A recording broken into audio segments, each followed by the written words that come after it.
ঈদ উদযাপনে শুরু হয়েছে ঘরমুখো মানুষের যাত্রা। এতে টাঙ্গাইল, সিরাজগঞ্জ, গাজীপুর ও সাভার সহ বিভিন্ন মহাসড়কে বেড়েছে যানবাহনের চাপ। বাস, ট্রাক, প্রাইভেট কার সহ বিভিন্ন যানবাহনে করে পরিবার পরিজন নিয়ে বাড়ির পথে ছুটছেন মানুষ।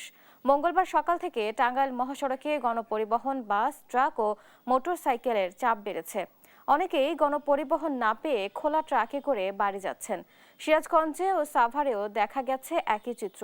নিরাপদ যাত্রার জন্য আইনশৃঙ্খলা বাহিনী রয়েছে প্রস্তুত। অনেকেই অভিযোগ করছেন গণপরিবহনগুলো অতিরিক্ত ভাড়া আদায় করছে। এদিকে ঢাকা ময়মনসিংহ মহাসড়কের গাজীপুরে অংশেও যানবাহনের চাপ বাড়ছে।